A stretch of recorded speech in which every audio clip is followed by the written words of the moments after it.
Дорн таймаг нь 1931 онд байгуулагдсан. 1941 оноос Хорлоогийн Чав улсангийн алдраар Чав улсан аймаг гэж нэрлэгдэж байгаад 1963 оноос иргэн Дорнод хэмээн нэрлэгдэх болжээ. Газар нутгийн хэмжээ 123,597 км². Хүн амын тоо 2022 оны эцсийн байдлаар 84,650. Засаг захиргааны төв нь Чав улсан хот. Аймгийн нутаг захиргааны хувьд 14 суманд хуваагддаг.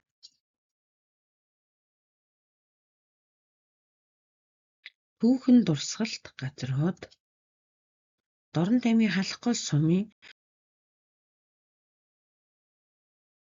төв Сүмбрээс 100 урагш 18 км дорших Эренбаатрын хөшөө. Монголын түүх дурсгал томоохон дурсгалын нэг болох Их бурханд нь Дорн таймгийн халах гол сумын төв Сүмбрээс хойш 35 км-т байрладаг. Хэрлэн Барс хот нь Монгол оронд байгаа Киданы үеийн хотын туйр балгас юм. Энэхүү балгас нь Дорн таймгийн Цагаавуу сумын нутагт Чав улсан хотоос баруун тийш 86 км буюу Хэрлэн голын эрэгт оршино. Байгалийн үзэсгэлэнт газрууд. Хялган талын экосистем цагаан зээрийн байршлыг хамгаалах зорилгоор 1992 онд Улсын бага хурлын тогтоолоор Дархан цаацд газрыг тогтоон баталсан.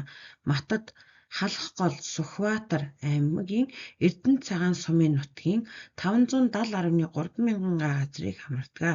Дорнод Монголын Дархан цаацд газрын хэсэг газар Элсэн Махан Вангийн цагаан уул хэмээх домогт үзэсгэлэнт уул байдаг.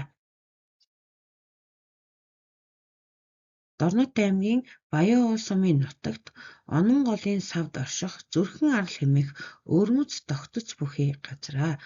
Улхан уулыг ороож урссан энэхүү үзэсгэлэнт хоог Ононгийн 5 салаа хэмээн нэрлэдэг.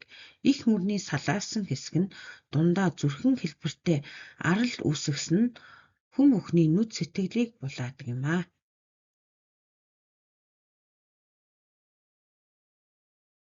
Их хинтийн нурууны өвөр хажуугийн 1250 км өндрөөс их авсан богд уул цагаан голын бэлчрээс Хэрлэн гэж нэрлэгддэг.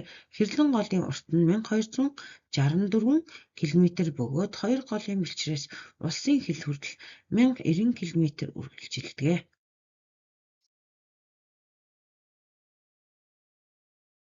Хүн амын тоо 2022 оны 7 дугаар сарын байдлаар